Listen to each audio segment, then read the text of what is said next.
नमस्कार सर्वांना। आज आपल्या चॅनलवर आपण बघणार आहोत झणझणीत असा वांग्याचा रस्सा।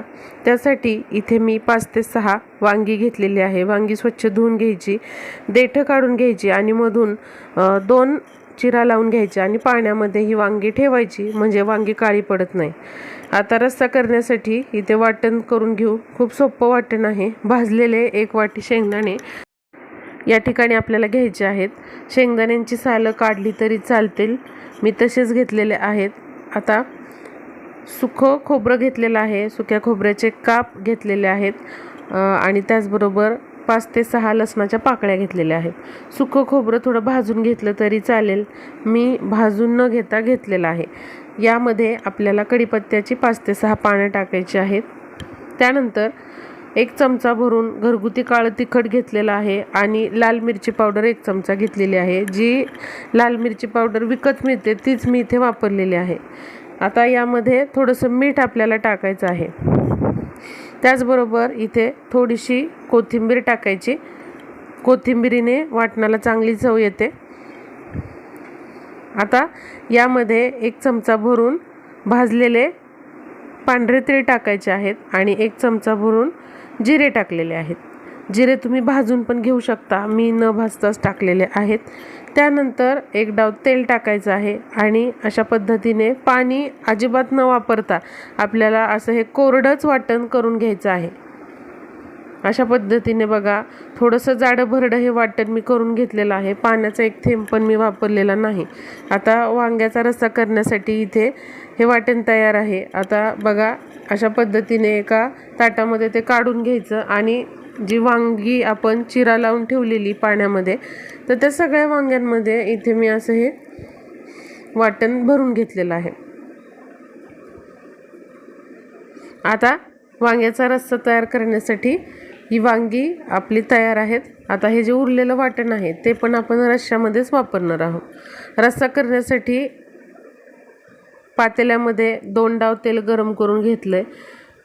तेल चांगलं तापलं की 1 चमचा मोहरी तडतडू दिली, त्यानंतर 1 चमचा जिरे टाकली। आता अशा पद्धतीने यामध्ये बारीक चिरून घेतलेला कांदा टाकलेला आहे। 1 मोठ्या आकाराचा कांदा इथे मी वापरलेला आहे।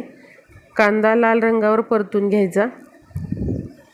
त्यानंतर उरलेलं जे वाटण होतं तर ते यामध्ये टाकून घ्यायचं। जर तुम्हाला अजून थोडंसं झणझणीत हा रस्सा हवा असेल तर इथे तुम्ही हे परतत असताना लाल मिरची पावडर किंवा घरगुती काळं तिखट टाकू शकता। आता आपली हळद टाकायची राहिलेली, त्यामुळे 1 ते 2 चमचे हळद मी इथे टाकलेली आहे। आता बघा, मसाला चांगला हा परतत आलेला आहे। आता यामध्ये थोडंसं मी तेल सोडलेलं आहे। अशा पद्धतीने हा मसाला परतून घेतला की यामध्ये थोडीशी कोथिंबीर चिरून टाकलेली आहे। फोडणीमध्ये जरा कोथिंबीर टाकली की चवीला रस्सा चांगला लागतो। यामध्ये पाणी टाकून घ्यायचं। जेवढा तुम्हाला रस्सा करायचा आहे तेवढं पाणी तुम्ही यामध्ये वाढवू शकता। जरासं तुम्हाला घट्टसर हवं असेल तर पाणी थोडंसं कमी टाकलं तरी चालेल। आता उकळी आली की भरलेली वांगी जी आहेत तर ती यामध्ये सोडून घ्यायची आणि वांगी शिजेपर्यंत आपल्याला हा रस्सा होऊ द्यायचा आहे, उकळून घ्यायचा आहे। आता वांगी आपण शिजू देऊया। बघा, 10 ते 15 मिनिटांनी ही वांगी छान अशी शिजलेली आहेत। तुम्हाला रस्सा जर वाढवायचा असेल तर यामध्ये तुम्ही थोडंसं गरम पाणी टाकू शकता। तर बघा, इथे आपला वांग्याचा झणझणीत असा रस्सा तयार आहे। करायला अगदी झटपट होतो। मस्त असं वांग्याचा रस्सा तयार आहे।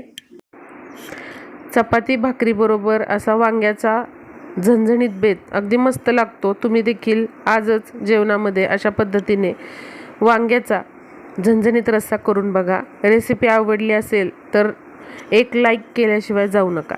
धन्यवाद।